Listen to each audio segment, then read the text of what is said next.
Hello there, Luis Ponce here for Mind Body Motion. Today we're going to be following up on the series of stability and mobility. And well, it starts with mobility, stability, strength, and power. So what we're going to be looking at today is the carryover from the somatics, and specifically on lesson number 3, where we work on the side of the body, where we hide the hips side to side, and how that will involve on going upstairs and downstairs. So the sacroiliac joint is a very important joint that we have that assembles the pelvis and the spine together here. So any dysfunction that we may have from the vertical axis and the horizontal axis, and just by the way, so you have that clarity, our center of gravity is in this area, okay? And we look at it, it's right where the sacroiliac is positioned.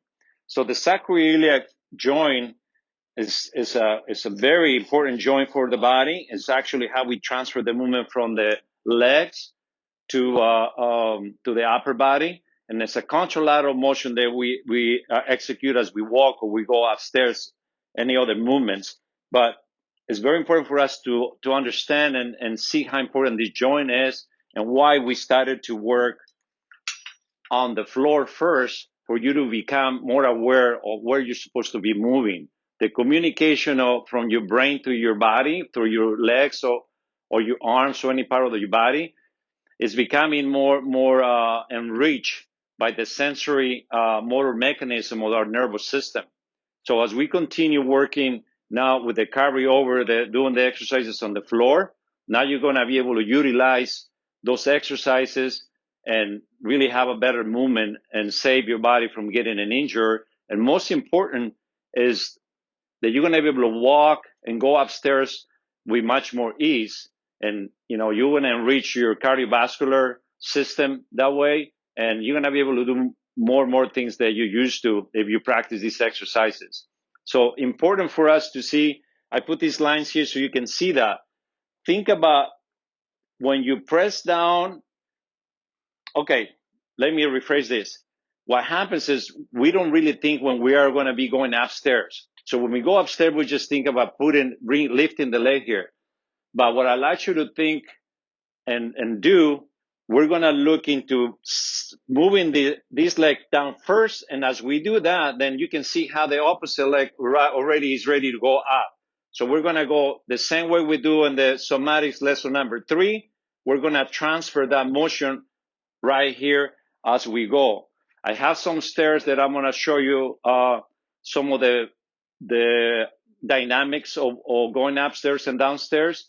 And obviously, I won't have a handrail, but I'm going to use some of the aids for you to see how can it be done. And also, I'll show you a couple of exercises you can use just utilizing the wall and just a stick.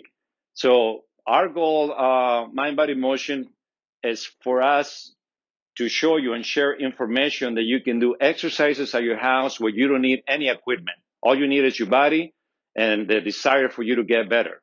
Okay, so let's go check the steps, and then we'll see you at the end.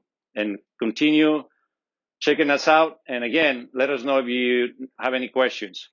Talk to you soon.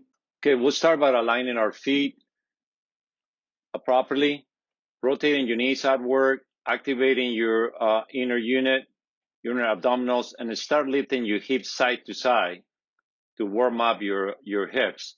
Now, I'm going to utilize the wall.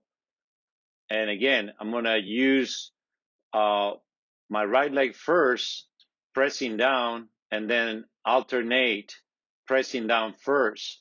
And that would allow you to be moving there. So myself, I have a restriction on my left sacroiliac. And see, you can see my line is not moving as much as I'm lifting on my right leg.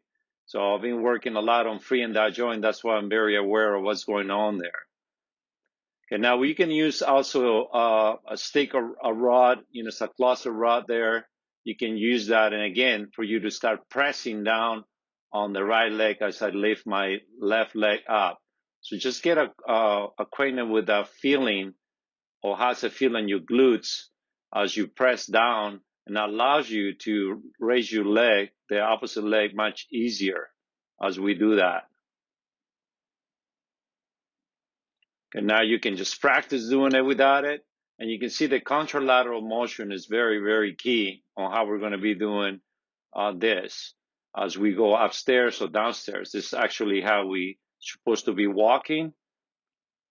And this, the reciprocal motion is very normal to do, but we have to have a conscious effort for us to drive it that way. Okay. So now here, what you're going to do is you're going to start exercising the ankle part by lifting and getting ready to go downstairs. Okay, so many times we don't do that. We end up using a flat foot when we go up or down, and it's very hard for the ankle joint and the knee joint doing the stairs. Now we're going to go up, and then you can see that how it initiates the motion there, boom, and the rotation is very, very key for us to do that. See?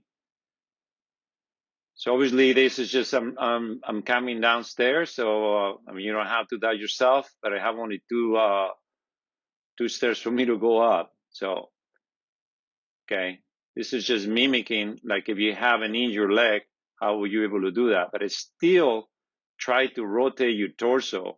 Now coming downstairs is very, very hard to do it on one leg. But again, you know, pointing out your toes is going to be the key coming downstairs for you to absorb the shock of your body coming down. Okay. Again, I'm doing it the reciprocal way for you to see that. And as you can see how I'm pumping up my ankle is very, very key for us to have a good execution. I'm doing that. Okay. And see, the crossing is very, very, very important for us to do. Now, pay attention to that. Practice that motion right there, like pointing up your toes. And you're going to feel a big difference as you do come downstairs. You be well there. Take care of yourself, and we see you in the next video. Thank you for watching.